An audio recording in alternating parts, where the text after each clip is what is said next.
大家好啊，我係鄭醫師，歡迎嚟到我哋嘅中醫藥世界啦。我哋呢個頻道就會介紹唔同嘅中藥功效、藥膳、食療及副作用等等。訂閱咗我哋咧，就可以最快知道所有中藥嘅功效啦。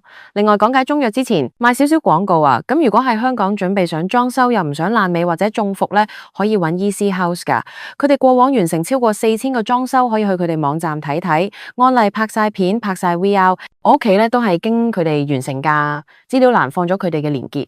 今日同大家介紹一味被譽為去濕聖藥嘅養生佳品茯苓，佢係中醫典籍中嘅上品良藥，更係嶺南人煲湯去濕必備嘅食材。近年因健脾利水、寧心安神嘅特性受到廣泛關注。今日就帶大家全面了解茯苓，從品種來源、性味歸經、功效主治到4個藥膳、食療煮法。最後講副作用同禁忌人群。首先講茯苓嘅品種來源，茯苓係多孔菌科真菌茯苓嘅乾燥菌核。中國藥典收載嘅學名係 Poria Coco Sweetwolf， 佢嘅別名有雲苓、茯苓、松苓、白茯苓、松樹。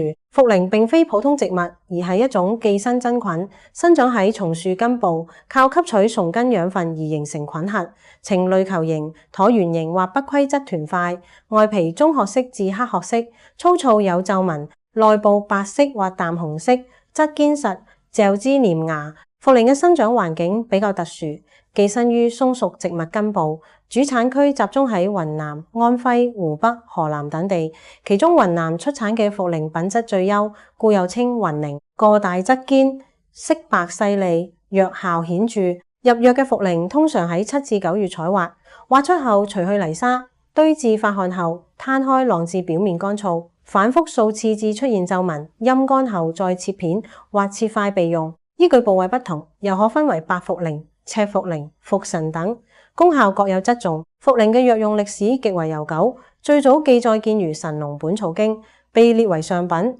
謂之主胸脅逆氣，優胃經邪恐悸，心下結痛，寒熱煩悶，咳液口焦舌乾，利小便，久服安魂，養神，不羈延年。《本草綱目》在其茯苓氣味淡而滲，其性上行，生津液，開汗理，滋水源而下降，利小便。時至今日，茯苓已被列入藥食同源名錄，係安全可靠嘅養生食材。接落嚟講性味歸經，茯苓味甘淡，性平，歸心、肺、脾、腎經。甘味能補益，淡味能滲濕。性平則不寒不熱，歸心、脾、肺、腎4經，表明佢適用範圍極廣，對水濕、內停、脾虛失運、心神不寧均有調理效果。呢種特性令佢利水而不傷正氣，健脾而不滋膩，係一味道地嘅平和之品。茯苓嘅功效主要有4個方面。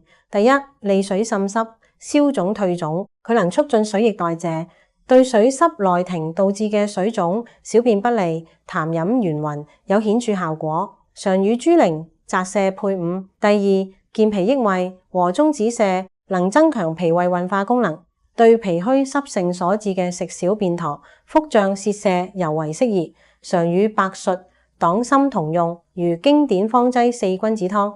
第三，寧心安神，改善睡眠，歸心經，能安定心神，對心悸失眠、多夢易驚、神疲健忘有良好調理作用。常與酸棗仁、龍眼肉配伍。第四，化痰止咳，潤肺平喘，能化解體內痰濁，對痰濕咳嗽、胸悶氣喘有輔助改善作用。再講主治病症，茯苓主要用於水腫脹滿、小便不利、痰飲圓暈、脾虛濕困所致嘅食少納呆、腹脹便溏、心脾兩虛引起嘅心悸、失眠、面色萎黃，以及痰濕嚥肺導致嘅咳嗽痰多。臨床上治療水腫配豬苓、澤瀉、桂枝；治療脾虛泄瀉配黨參、白術、山藥；治療心悸失眠配酸棗仁、柏子仁、丸治。對於濕氣重、容易疲倦、大便黏滯、頭面出油嘅人群，日常用茯苓煲湯或煮水，有良好嘅調養效果。下面同大家分享4個簡單易做嘅藥膳食療。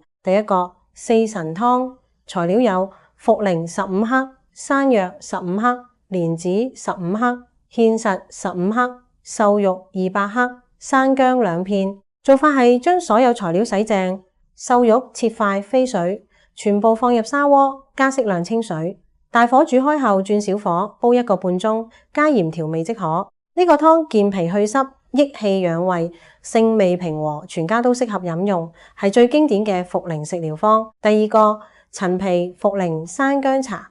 材料有茯苓10克、陳皮1個、生薑3片。做法係將茯苓同陳皮洗淨，全部材料放入養生壺或鍋中，加500毫升清水，煮20分鐘即可飲用。此茶健脾去濕、理氣暖胃，適合飯後飲用，幫助消化，尤其適合脾胃虛弱、濕氣重、容易胃脹者。第三個，茯苓小米粥。材料有茯苓15克、小米50克、大米30克、紅棗3粒。做法係將茯苓稍微浸泡，小米同大米塗淨，紅棗去核，全部材料一同入鍋，加適量清水煮成粥即可。此粥健脾養胃、寧心安神，適合早餐食用，尤其適合脾胃虛弱、睡眠質素差、病後調養者。第四個，茯苓薏米紅豆水。材料有茯苓10克、生薏米15克、赤小豆15克。做法係將茯苓、薏米、赤小豆洗淨，赤小豆同薏米提前浸泡1小時，全部材料冷水入鍋，大火煲滾後轉小火煮30分鐘，放涼後即可飲用。此水利水去濕、清熱消腫，適合濕熱體質、容易水腫、皮膚油膩、大便黏滯者。茯苓雖然平和，但都有副作用同禁忌人群需要注意。副作用方面，個別過敏體質者可能出現皮疹、瘙癢，過量服用可能導致腹瀉、腹痛等腸胃不適。禁忌人群主要有3類。第一，陰虛無濕者不宜服用，表現為口乾、煙燥、大便乾結、舌紅、少苔者，茯苓利水會加重陰液耗傷。第二，腎虛或精者慎用，茯苓利水滲濕可能加重症狀。第三，孕婦同哺乳期女性建議先諮詢醫師意見。好啦，今日關於茯苓嘅介紹就到呢度。佢雖係平和嘅去濕佳品，但並非人人適合，尤其要注意體質同用量。希望大家通過呢個視頻學會正確使用茯苓，發揮其健脾去濕嘅價值。如果想知茯苓點樣搭配其他食材，或者想了解某類體質是否適合，都可以留言話我知。多謝大家收看。